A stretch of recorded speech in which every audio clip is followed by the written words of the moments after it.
Look at all the dog hair. Hey guys, welcome to like a little midweek episode of LJs Garage, and behind me is the 2017 Honda Civic Type-R. You guys may remember that from my Pimp My Ride video. I'll link that in the description below if you have no clue what I'm talking about. If you have no clue, be sure to check that out. So in that video, I did mention that I'll be taking care of this Civic Type-R for a few months, and my buddy had to leave for short notice.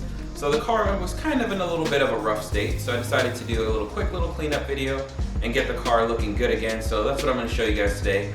Just to show you guys a few things that we're going to address, look at all the dog hair. It literally looks like a dog exploded back here. But no worries, got some work to do in the back seats. You'll see guys, this interior needs a little bit of love. Got some trash. Dash needs some cleaning up. Got a little dog fuzz all over the place. Under the engine bay, we're gonna do some tidying up there as well. One of the first things that I always do is I'll grab a trash bag, trash can, whatever is nearby, and I'll just get all the trash out of the car. So just a full purge.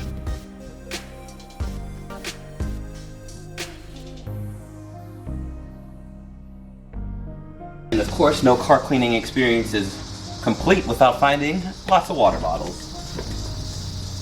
What kind of person doesn't have water bottles in their car? Special treat for you Deadpool fans right here. Check this dude out. All right, now that we got all the trash out of this car, we're gonna go ahead and remove these floor mats. Luckily enough, this car has washable floor mats, so they're just the rubber, off-roading style ones. So we're gonna pull those out, spray them down when we do the whole exterior and everything. It's gonna look real good. If you guys don't know what I mean, this is what I mean by the little rubberized washable floor mats. So sweet, I love these. If I ever have any other car ever in my entire life, they will all have these. So you can actually just pop it all out, which makes cleanup a little bit easier because it's just one less thing that you have to actually vacuum and clean. You can just spray it right out. All right, so the next step is do a quick little vacuum, and I'm gonna show you guys that I like to use. What I'll do is I'll bring my house vacuum in and I'll just use the attachment on it instead of like a car vacuum, because I haven't found one that's really that strong and powerful, but it helps and it works for me, gives me that little bit of extra suction, and then I'm able to get down and dirty, pull out some of that dog hair before we get started with the tips and tricks on how to pull dog hair out specifically. So let me grab a vacuum and we'll get right into that. Look at that. All right, so what I'm gonna do is I'm gonna put this back seat down as much as they're willing to go right now, It doesn't always work out the way you want sometimes in life. So as you can see, I've got my handy vacuum right here. Like I said, I like the indoor vacuums because they've got a little bit better suction I found than the normal plug-in 24 volt, all that stuff, car vacuums. So we got our attachment. We're just gonna try to get up as much hair as we can. All right, the first trick I wanna show you guys is the rubber gloves. So you get your glove on and you're gonna use this glove, focus camera, focus. You're gonna use this glove and you're gonna go in a downward motion and you're gonna just try to brush all the hair that you can. That's it. So I'll show you guys how this works out for me here. So as you can see down there,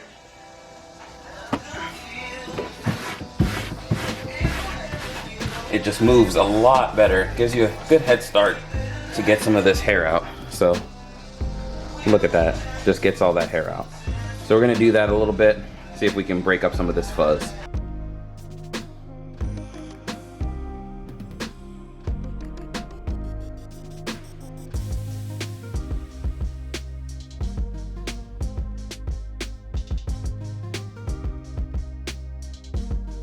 So once you're done doing all you can with that glove, if you have one of these pet vacuums like I do, because I do actually have a dog, you can just use one of these attachments and they do a pretty good job. They won't get it all. It's gonna take a little elbow grease, but just go ahead and knock it out, do what you can, right?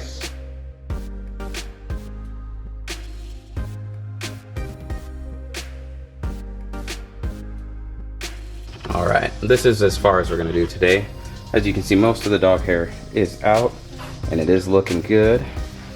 Just got to come back through with a lint roller or so, get the finer little ones that got stuck behind, but progress. And while we're in the back area, what I like to do is I'll come in and I'll get a towel and I'll get all this inside sills and all the way around the spots that most people forget about. Just come all the way through and just wipe it all down. And you could use anything. You could use an actual microfiber towel, or you could even just get some wipes and just give it a quick little wipe down.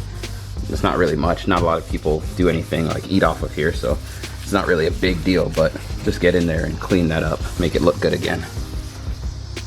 All right, so the next thing I do since I'm back here is just get this back window This is the best stuff that I found right here, and it's tint safe.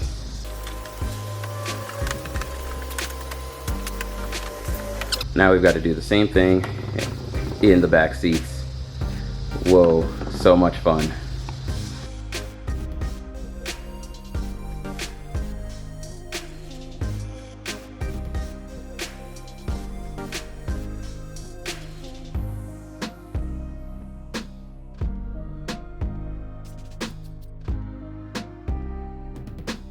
Now is a good time to get the door jambs and get them all squeaky clean.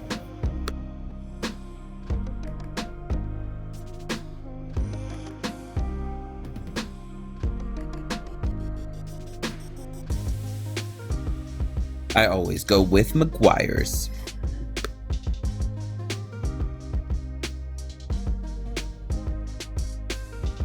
Now is a good time to knock out your interior windows.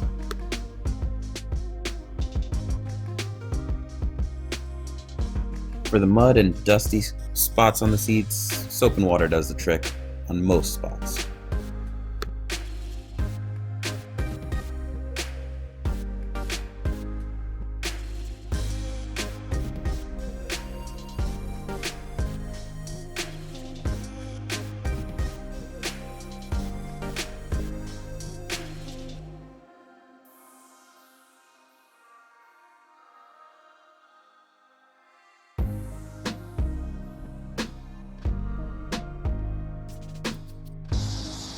Coming together nicely here. Just gotta do some work on these seats, but otherwise we got the dash and everything's starting to look good. Gotta do some work on these sills. All right guys, so interior is pretty much good to go. It's at about an 8 out of 10. It does need some more work. So once we get the exterior, we're gonna come back in, let everything dry so it's not in the sunlight. Come in, do some more work, some more of the finer details on the interior. And then honestly, I'm thinking she'll be good to go, nice and pretty.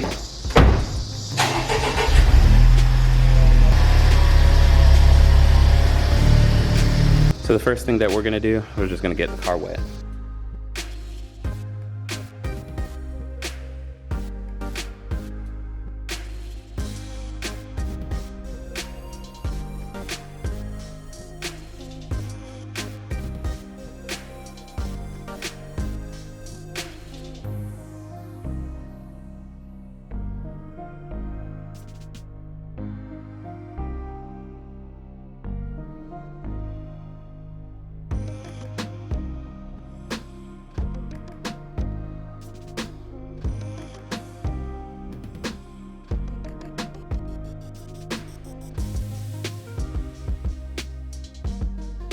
And then you just let your all-weather mats dry and throw them back once they're dry.